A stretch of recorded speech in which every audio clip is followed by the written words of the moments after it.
ছাব্বিশের নির্বাচনে একটা ফ্যাক্টর হুমায়ুন কবির। এই হুমায়ুন কবিরের বাবরি মসজিদ, তার পরবর্তী সময়ে তৃণমূল থেকে হুমায়ুনকে বহিষ্কার এবং তৃণমূল তরফ থেকে এবারে দেখা গেল স্টিং ভিডিও প্রকাশ করা হলো বাবরি মসজিদের আহ, নিয়ে হুমায়ুন কবিরের একটা ষড়যন্ত্র এমনটা অভিযোগ তুলে।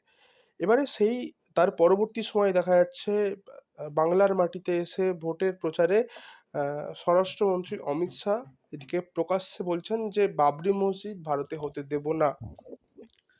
দেখুন, বিজেপির রাজনীতি হিন্দু মুসলিম ভাগ করা ছাড়া আর কিছুই নয়। এর বাইরে বিজেপির কোনো রাজনৈতিক অস্তিত্ব, কোনো রাজনৈতিক লাইন নেই। যখন ভোট এসে গেছে তার প্রাক্কালে তারা টাকা দিয়ে বাবরি মসজিদের এই ঘটনাকে আবার হঠাৎ করে পুনর্জীবিত করার জন্যে এই হুমায়ুন কবিরকে আমদানি করেছে। বা হুমায়ুন কবির তো আগে বিজেপিও জয়েন করেছিল, সেই হুমায়ুন কবিরকেই তারা যখন বিজেপি দিয়ে হচ্ছে না তখন একটি আলাদা দল বানিয়ে যাকে সামনে রেখে হিন্দু মুসলিম ইস্যুগুলোকে আবার তোলা। এবং ভোটের সময় যেমন ওই কুমিরের গল্পটা নিশ্চয়ই শুনেছেন, যে কুমির আর শেয়ালের, সে একটা শেয়ালের পাঠশালায় গিয়ে কুমির পড়াতে পাঠিয়েছিল, সে একটা বাচ্চাকেই বারবার করে কুমির দেখাতো। সেরকমই এখানে হচ্ছে বারবার হিন্দু মুসলিম বাবরি মসজিদ বাবরি মসজিদ বাবরি মসজিদ করে তারা রাম মন্দির, বাবরি মসজিদ ধ্বংস করে রাম মন্দির করে এবং সেই নিয়ে পলিটিক্স করে উত্তরপ্রদেশ এবং তথা দেশের রাজনীতিতে এসছে। এবং সেই একই লাইনে তারা পশ্চিমবাংলাতেও ক্ষমতায় আসার চেষ্টা করছে।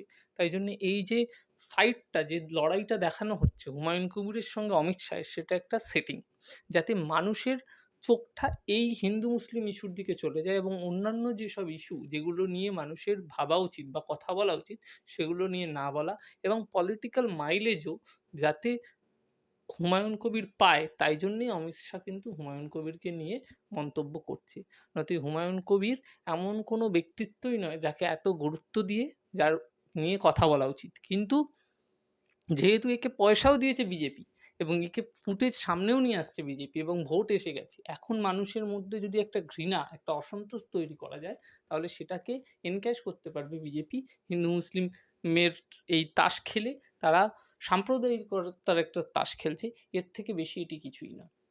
কোথাও কি বাবরি মসজিদ ইস্যুতে যে হুমায়ুন কবিরের উত্থান, সেই জায়গায় তৃণমূল কোথাও কি মাটি হারাচ্ছে, যার কারণে হুমায়ুন কবিরকে বারবার আহ, হেনস্থা করতেই যে অভিযোগ উঠছে, নতুন করে স্টিং ভিডিও প্রকাশ করা হলো, যেই স্টিং ভিডিও বহু পুরানো, যার ডেট এবং যে দীর্ঘদিনের পুরানো, এবং ইস্যুটা ভোটের আগেই নাড়া দিয়ে ওঠা, তাহলে কি এটা ভোট বৈতরণী পার করতে, এমনটা অভিযোগ হুমায়ুন কবির। দেখুন, প্রথম কথা যে এই ভিডিওটা সত্যি কি সত্যি নয় এটা নিয়ে একটা প্রশ্ন হুমায়ুন কবির তুলেছেন। এবং এটাও উনি হুমায়ুন কবির বলেছেন যে ভিডিওটার যতটা দৈর্ঘ্য, যতটা মেয়াদের, পুরোটা দেখানো হয়নি, কিছুটা অংশ দেখানো হয়েছে। তৃণমূলের রাজনৈতিক স্বার্থেই সে ভিডিওটাকে পাবলিশ করেছে।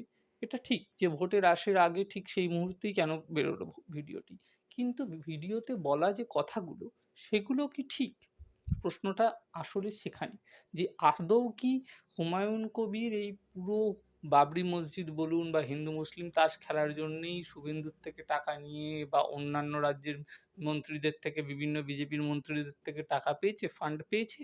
সেইটা হলো সবচেয়ে গুরুত্বপূর্ণ। ভিডিওটা কবে শ্যুট হয়েছে, কেন ভিডিওটা ঠিক ভোটের মুখে দেখা গেল, এগুলো ইম্পর্টেন্ট নয়। ইম্পর্টেন্ট হচ্ছে সে যে কথাগুলো বলেছে, সেই কথাগুলোর পেছনে সত্যতা কতটা আছে এবং তার যে অ্যাকশন, সেগুলোর পেছনে সত্যতা কতটা আছে। এই জনতা উন্নয়ন পার্টি যারা বেরোচ্ছে রাস্তাঘাটে, ভোটের মিছিলে বেরোচ্ছে, তারা কিন্তু মন্দির মসজিদ এই ইস্যুতে কথা বলছে। শিক্ষা, স্বাস্থ্য, দুর্নীতি এইসব ইস্যুতে কিন্তু তারা কথা বলছে না। তারা, তাদের পুরো পলিটিক্যাল ভোট ব্যাংকটাই হচ্ছে যারা ধর্ম অন্ধ বা ধর্মের বিদ্বেষ, মানে অন্য ধর্মের প্রতি, দেখুন, ধর্ম পালন করা, ভালো হিন্দু বা ভালো মুসলমান বলুন, ভালো খ্রিস্টান বলুন বা যে কোনো ধর্মাবলম্বী বলুন, তার কাজ কিন্তু এই নয় যে অন্য ধর্মের লোককে ঘৃণা করবে। সে তার নিজের ধর্ম পালন করবে। কিন্তু তা সত্ত্বেও কিছু লোক আছেন যারা ধর্মান্ধ, তারা অন্য ধর্মের লোকেকে ঘৃণা করে এবং এই ঘৃণার জন্যই একটা দ্বন্দ্ব সৃষ্টি হয় হিন্দু মুসলমানের। এবং এই হুমায়ুন কবিরের মতো লোক, অমিত শাহের মতো লোকেরা এই আগুনটা জ্বালিয়ে রাখে এবং এই আগুনের পাশে বসে তাঁত নেয়। আঁচ নেয় এবং সাধারণ মানুষ এই আগুনে পুড়ে মরে।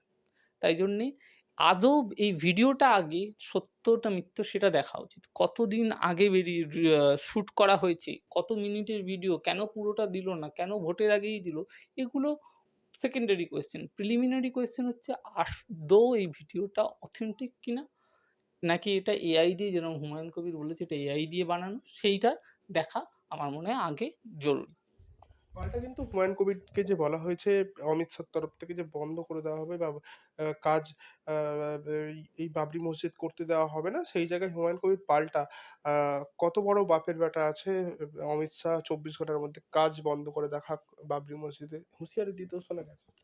আদৌ বাবরি মসজিদের পশ্চিমবাংলায় কিছু হয়েছে? এটাই হলো সবচেয়ে বড় প্রশ্ন। কারণ যেদিনকে উদ্বোধন বা যেটা হয়েছিল সেটা একটা ডিজিটাল প্ল্যাটফর্মে হয়েছিল রিমোট কন্ট্রোলের মাধ্যমে। তো শিলান্যাসটা আদৌ কোনো বাস্তবে জায়গায় বাস্তবে হয়েছে, ফিজিক্যালি হয়েছে কিনা? ভার্চুয়ালি হওয়া বা ডিজিটালি হওয়া ইজ সামথিং ডিফারেন্ট। অ্যাকচুয়ালি কাজ কোথাও হচ্ছে কিনা সেটা সবচেয়ে প্রথম ইম্পর্টেন্ট। আদৌ কি কাজটা হয়েছে কিনা সেটা দেখতে হবে।